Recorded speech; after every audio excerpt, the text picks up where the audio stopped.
नमस्कार, स्वागत है आपका और मैं हूं आपके साथ सपना दीपक मद्देशिया। बुलेटिन का आगाज करेंगे पहलगाम में हुए आतंकी हमले को लेकर, जहां एक तरफ भारत के हर हिस्से में गुस्सा देखने को मिल रहा है, तो वहीं दूसरी तरफ आतंकियों पर कार्रवाई लगातार जारी है।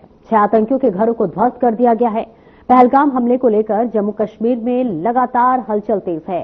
सुरक्षा बल आतंकियों की तलाश में चप्पे चप्पे तक पहुंच रहे हैं। शुक्रवार को जम्मू कश्मीर के अलग अलग हिस्सों में कई आतंकी और आतंकियों के सहयोगियों को हिरासत में लिया गया और ऐसे में घर को ध्वस्त किए गए। बताते चले, साथ ही ये सामने आ रहा है कि मामले में आगे की जांच अब एनआईए करेगी।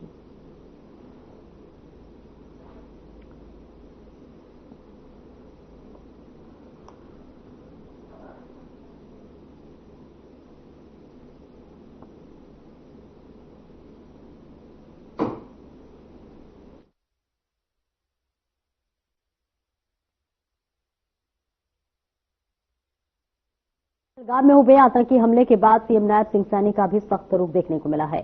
सीएम सैनी ने पाकिस्तान के खिलाफ कड़ा कदम उठाते हुए सभी पाकिस्तानियों को 24 घंटे में प्रदेश छोड़ने का आदेश जारी किया है। सीएम सैनी ने पहलगाम आतंकी हमले का विरोध जताते हुए कहा कि 24 घंटे का समय है, पाकिस्तानी हरियाणा छोड़ दें। सीएम सैनी ने सख्त लहजे में कहा कि ऐसे लोगों का यहां स्थान नहीं है, उनको सबक सिखाने का समय आ गया है। कल ही ये आदेश किए थे, मैंने अधिकारियों को बुला करके कहा 24 घंटे का समय दिया है, अगर कोई पाकिस्तानी वीजा लेकर के भी मेरी स्टेट के अंदर है, उसको पकड़ करके पाकिस्तान छोड़ने का काम करें, मेरी स्टेट के अंदर ना रहें, यहां ना रहे। हमने ये स्पष्ट आदेश अधिकारियों को दिए हैं और उसको फॉलो कर रहा हूं मैं, क्योंकि ऐसे लोगों का यहां स्थान नहीं है। उनको सबक सिखाने का ये समय आ गया है, अब उनको बख्शने का कोई सवाल ही नहीं है। खबर को रुख कर लेते हैं चंडीगढ़ से बड़ी खबर, जहां मुख्यमंत्री नायब सिंह सैनी ने बड़ा ऐलान किया है। शहीद के परिवार को 50 लाख रुपए की सहायता राशि देने का बड़ा ऐलान किया गया है, जहां एक सदस्य को नौकरी देने की भी घोषणा की गई है। आतंकी हमले में मारे गए थे विनय नरवाल, और अब ऐसे में मुख्यमंत्री नायब सिंह सैनी का ये बड़ा ऐलान सामने आया है, जिसमें शहीद हुए परिवारों को 50 लाख रुपए की सहायता राशि दी जाएगी। साथ ही परिवार के सदस्य को एक नौकरी भी दी जाएगी। आपको बताते चले कि जम्मू कश्मीर के पहलगाम में तमाम लोग शहीद हो गए, जवानों को मारा गया, निर्मम हत्या की गई लोगों की, और अब ऐसे में मुख्यमंत्री नायब सिंह सैनी का ये बड़ा ऐलान आया है, जिसमें शहीद हुए परिवारों को 50 लाख रुपए की सहायता राशि दी जाएगी। और इसी के साथ साथ जिन परिवारों के लोग शहीद हुए हैं, उनको उनके एक सदस्य को नौकरी दी जाएगी।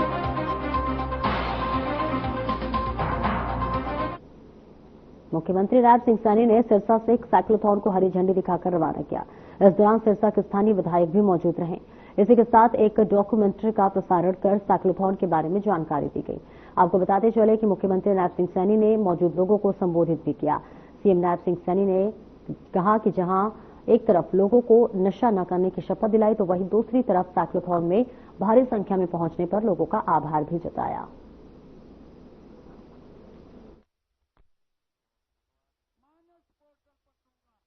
मुझे खुशी है इस यात्रा में अलग अलग स्थानों पर जहां इसका पड़ाव होता था, उस पड़ाव के ऊपर लोग तो घरों से बाहर आकर के इस यात्रा का भरपूर स्वागत करते थे, परंतु जब ये पड़ाव के बाद यात्रा अगले दिन के लिए चलती थी, तो अलग अलग स्थानों पर, एक स्थान पर हमारी बहनें इकट्ठी होकर के आई और पिंक कलर के रूप में आई। उन्होंने भरपूर समर्थन इस साइक्लोथॉन 2.0 को समर्थन दिया है। ये हमारे लिए खुशी की बात है। और दूसरे अलग पड़ाव के ऊपर हमारी जो खाप पंचायतें हैं, उन खाप पंचायतों ने इस यात्रा को अपना भरपूर समर्थन दिया है। यह हमारे लिए गौरव की बात है। आज ये पड़ाव, ये यहां से अंतिम पड़ाव है, परंतु मैं कहना चाहूंगा इस पवित्र भूमि से, क्योंकि ये बाबा सरसाई नाथ की भूमि, ये गुरु चिल्ला साहिब की भूमि और ये बाबा तारा की पवित्र भूमि, ये ऋषियों की भूमि है, ये संतों की भूमि है। और हमारे संत समाज को अपने शरीर को तपा करके, तपस्या करके समाज को एक दिशा देने का काम करते हैं। आज हमारे संतगण इस यात्रा को अपना आशीर्वाद देने के लिए आए हैं, ताकि ये नशा जड़ से हरियाणा से समाप्त हो और यहां पर दूध दही का खाना हमारे जवान जो देश की रक्षा करते हैं, हमारे पहलवान जो मेडल ला करके हरियाणा का नाम ऊंचा करते हैं, हमारे किसान जो दुनिया का पेट भरने का काम करते हैं, ये तो वो भूमि है। मेरी हरियाणा की भूमि ये जवान की भूमि है, ये पहलवान की भूमि है, ये किसान की भूमि है। तो यहां नशे को कोई स्थान नहीं है, नशे को भगाना है। और हमने जो हमारा हरियाणा, जो ये धाकड़ हरियाणा और जो ये मजबूत हरियाणा, भाइयों इसको हमने आगे बढ़ाना है। आज हम सब ये संकल्प लेकर के यहां से जाएंगे, चलेंगे, क्योंकि ये पड़ाव, ये अंतिम पड़ाव नहीं है। आज के बाद इस ड्रग फ्री हरियाणा की ये शुरुआत हुई है। ये तो जन जागरण था। जन जागरण करते हुए एक एक जिला, एक एक कस्बा, एक एक गांव में आप सब इसमें गए हैं। मैं खास तौर से उन साथियों का धन्यवाद दिल से करना चाहूंगा जो 5 तारीख से लेकर के 23 तारीख तक नॉन स्टॉप बिना रुके भाइयों इस यात्रा को समर्थन देते रहे हैं। 27 तारीख तक इस यात्रा को समर्थन देते रहे हैं। ये 23 दिन का कार्यकाल भाइयों, जो आपका एक एक ये साइकिल का पहिया घूमा है, ये पहिया ये वैसे नहीं घूमा है। इस पहिए ने भाइयों उस नशे को कमजोर किया है, ये मुझे पूर्ण विश्वास है। और हरियाणा के लोगों का, हरियाणा के युवाओं का, हरियाणा की हमारी महिलाओं का, हरियाणा के बुजुर्गों का इस यात्रा में बढ़ चढ़ करके भाग लेना, ये संकेत है कि आज इस नशे के खिलाफ हमारा ये धाकड़ हरियाणा एक दीवार बन करके खड़ा हो गया है। अब इस नशे का कोई स्थान हरियाणा में नहीं है। अब हमने इसमें और गति से काम करना है, और गति से हम काम करेंगे तो भाइयों इस नशे को आज से ये संकल्प लेकर के एक एक घर, एक एक गांव भाइयों हम ये शुरुआत अपने से करेंगे।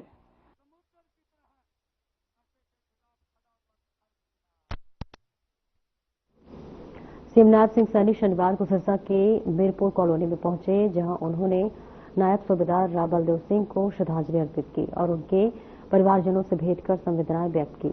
बताते चले कि नायब सूबेदार बलदेव का सियाचिन में ड्यूटी के दौरान निधन हो गया था। सीएम सैनी ने नायब सूबेदार राव बलदेव सिंह के परिवार से मुलाकात कर उन्हें ढाढ़स बंधाया और कहा कि राष्ट्र की रक्षा के लिए दी गई उनकी सेवाओं को सदैव याद रखा जाएगा। जवानों की सेवाएं और समर्पण को कभी भुलाया नहीं जा सकता। इस दौरान नायब सूबेदार बलदेव सिंह के परिवारजनों ने सीएम नायब सिंह सैनी को ज्ञापन भी सौंपा, जिसमें गांव झोपड़ा में नायब सूबेदार बलदेव सिंह के नाम पर शहीद गेट बनाने, परिवार के एक सदस्य को नौकरी देने और नायब सूबेदार बलदेव सिंह के खेतों तक सिंचाई की व्यवस्था करने व रास्ता को पक्का करने की मांग रखी गई। इसके बाद सीएम नायब सिंह सैनी राम कॉलोनी में भूपेंद्र खट्टर के निवास पर पहुंचे, जहां उन्होंने सूरज खट्टर के निधन पर शोक जताया और शोक संतप्त परिवार को ढांढस बंधाया।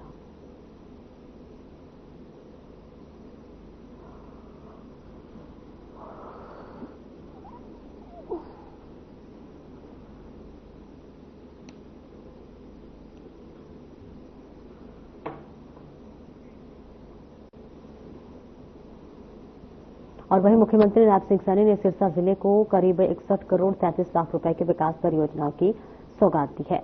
मुख्यमंत्री ने नवनिर्मित लोक निर्माण विभाग के विश्राम गृह के साथ ही 4 अन्य विकास कार्यों का भी लोकार्पण किया।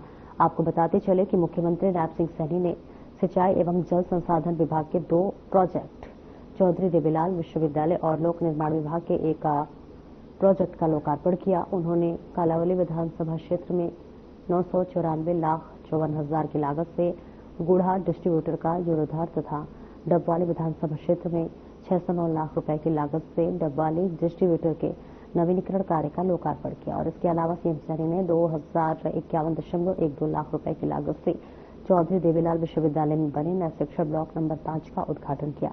इसके अलावा उन्होंने 2478.22 लाख रुपए की लागत के निर्मित आधुनिक पीडब्ल्यूडी रेस्ट हाउस भवन का भी लोकार्पण किया।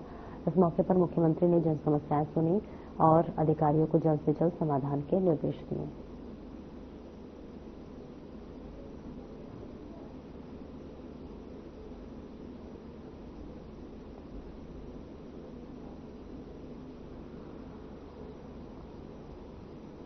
हरियाणा के ऊर्जा परिवहन व श्रम मंत्री अनिल विज ने कहा है कि अंबाला में आजादी की पहली लड़ाई के शहीद स्मारक के म्यूजियम में 40 लोगों की सीट वाली हाइड्रोलिक वर्टिकल लिफ्ट लग चुकी है, जो कि निचले फ्लोर में से ऊपरी फ्लोर तक जाएगी। ये शायद हिंदुस्तान में किसी स्मारक में पहली लिफ्ट लगी होगी। विज आज अंबाला के जीटी रोड पर सन 1857 में देश के प्रथम स्वतंत्रता संग्राम में शहीदों की याद में बनाए जा रहे अंतर्राष्ट्रीय स्तर के आजादी की लड़ाई के शहीद स्मारक का निरीक्षण कर रहे थे।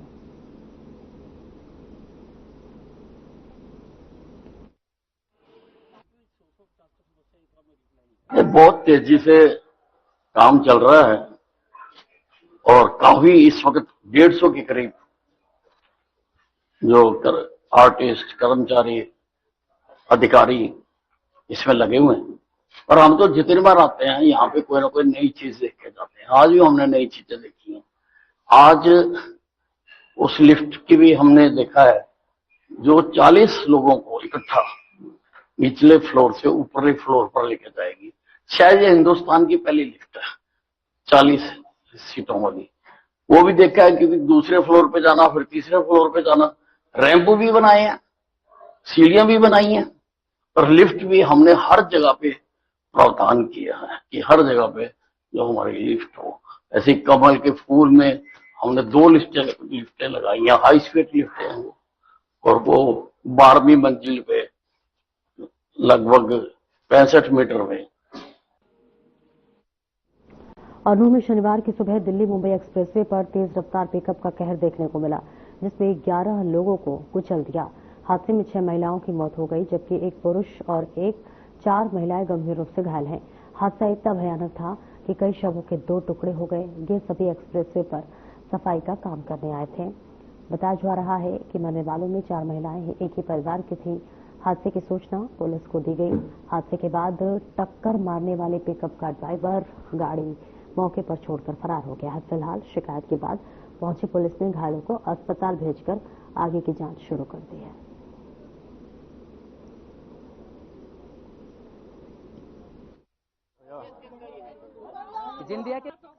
आज हमारे पास इन्फॉर्मेशन आई थी कि मुंबई एक्सप्रेस पर एक दुर्घटना होगी। जो एक पिकअप गाड़ी है जो इनको ले जा रही थी लेबर्स को, उसको एक पिकअप गाड़ी ने टक्कर मार दी, जिसमें 5-6 लेडीज एक्सपायर होगी, 4 इंजर्ड हैं और 1 जेंट्स है जो इंजर्ड है। पुलिस एम्बुलेंस द्वारा इंजर्ड को और डेड बॉडीज को हॉस्पिटल में भेज दिया गया है और हमारी टीमें उनका इन्वेस्टिगेशन जारी है। काम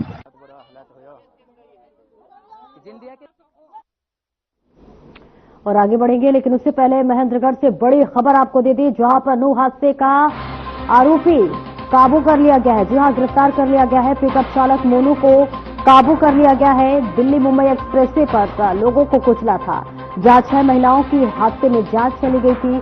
और ऐसे में दिल्ली मुंबई एक्सप्रेसवे पर यह हादसा हुआ था, जिसके बाद अब बड़ी सफलता मिली है। जहां हादसे का आरोपी काबू कर लिया गया है। पिकअप चालक मोनू को गिरफ्तार कर लिया गया है। दिल्ली मुंबई एक्सप्रेसवे पर लोगों को कुचला था और ऐसे में 6 महिलाओं की हादसे में जान चली गई थी। दिल्ली मुंबई एक्सप्रेसवे पर ये पूरा हादसा हुआ था और अब देखिए बड़ी कामयाबी और बड़ी सफलता बताई जा रही है। जहां पर नूह में ये सड़क हादसा हुआ था। सड़क हादसे के बाद से अब मोनू को गिरफ्तार कर लिया गया है।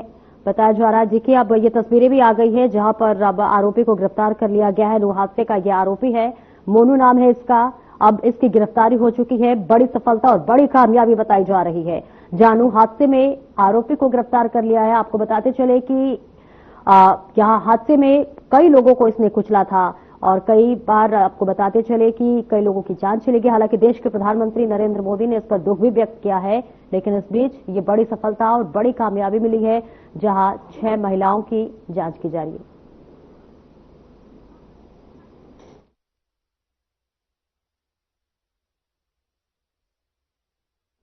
और आगे बढ़ेंगे, जहां प्रधानमंत्री नरेंद्र मोदी ने हरियाणा के नूह में हुई दुर्घटना में लोगों की मृत्यु पर शोक व्यक्त किया। प्रधानमंत्री नरेंद्र मोदी ने कहा कि हरियाणा के नूह में हुआ हादसा अत्यंत हृदय विदारक है। मेरी संवेदनाएं शोक संतप्त परिजनों के साथ है। ईश्वर उन्हें कठिन समय में संबल प्रदान करे। इसके साथ ही मैं हादसे में घायल लोगों के शीघ्र स्वस्थ होने की कामना करता हूं। राज्य सरकार राहत और बचाव के हर संभव प्रयास में जुटी हुई है।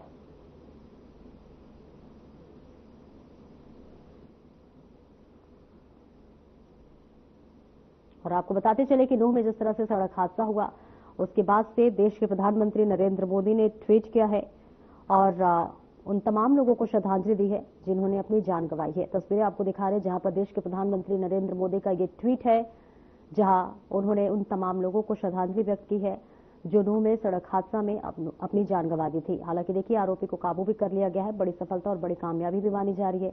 लेकिन इस बीच ये तस्वीरें आपको दिखा रहे हैं जहां पर देश के प्रधानमंत्री नरेंद्र मोदी ने तमाम लोगों को श्रद्धांजलि व्यक्त की है। एक प्यारा सा पोस्ट साझा किया उन्होंने और ये सभी उन लोगों को जिन्होंने जान गंवाई है, सभी को अपनी संवेदना प्रकट की है और सभी लोगों को श्रद्धांजलि व्यक्त की है। तस्वीरें आपको दिखा रहे थे मुंह से, जहां पर ये ट्विटर के जरिए ट्वीट किया गया है। और हरियाणा के नूह हादसा बताते चले कि अत्यंत हृदय विदारक है। उन्होंने बताया कि मेरी ईश्वर से कामना है कि तमाम उन लोगों को इस कठिन परिस्थिति में संबल प्रदान करे और इसके साथ ही हादसे में घायल लोगों के शीघ्र स्वस्थ होने की कामना भी देश के प्रधानमंत्री नरेंद्र मोदी ने की है।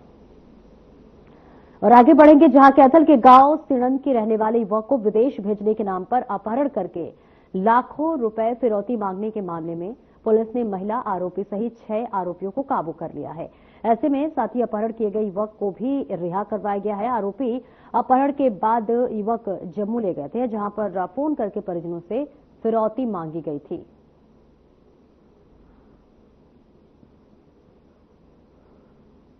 और कैथल से तस्वीरें, जहां पुलिस ने सुलझाई है अपहरण की ये गुत्थी। विदेश भेजने के नाम पर युवक का अपहरण किया गया था। जम्मू से फोन करके फिरौती मांगी गई थी और अब ये देखिए बड़ी सफलता मिली है, जहां पर जम्मू से फोन करके मांगी गई थी फिरौती। तस्वीरें आपको दिखा रहे हैं। पुलिस ने जो अपहरण की गुत्थी थी अब उसे सुलझा ली है। और वही महेंद्रगढ़ के गांव चेलावास में जमीनी विवाद के चलते पारिवारिक रिश्तों का खून हो गया।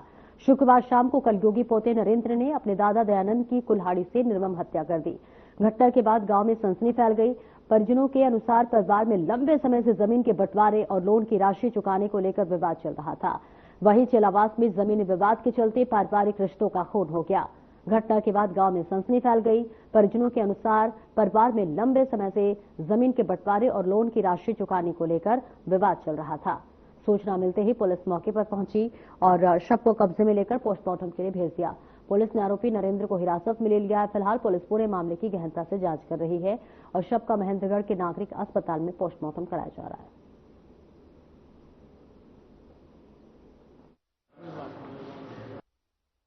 देखिए, हमें पता लगा कि ये जो प्राइमा फेसी है, पुलिस की रिपोर्ट के हिसाब से एक मर्डर का केस ही हो सकता है। तो इसमें हमारे जो कैजुअलिटी के डॉक्टर हैं, डॉक्टर विकास, उन्होंने फॉरेंसिक एक्सपर्ट के ओपिनियन के लिए इसको महेंद्रगढ़ रेफर किया। क्योंकि महेंद्रगढ़ फॉरेंसिक एक्सपर्ट हैं तो सबका पोस्टमार्टम महेंद्रगढ़ करवाया जाएगा। नहीं, हमारे पास फॉरेंसिक एक्सपर्ट नहीं है जिनका, वो महेंद्रगढ़ में है नार्मल। नहीं, अभी फोर्स सेंक्शन उनकी नहीं हो पाई है। घर में जाके मारा है कुआड़ियों से। किसको मारा? पोते ने मारा है। बर्थडे लड़का है, उसका बेटा है। क्या नाम है पोते का? नरेंद्र है। नरेंद्र। जो मृतक है उसका? दयानंद है। क्या मामला हो गया था?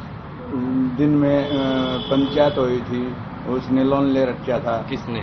दयानंद ने। तो वो ने बोला जमीन नाम पर, वो बोले भाई लोन भर दो, जमीन ले लो, बांट लो अपनी। कितने का लोन था? 268। फिलहाल मेरे साथ इस बुलेटिन में इतना ही, और अब वक्त हो चला है हमारे खास कार्यक्रम डॉक्टर राकेश गुप्ता के साथ प्लस माइनस का। नमस्कार। मोदी सरकार के तीसरे कार्यकाल का पहला साल पूरा होने जा रहा है।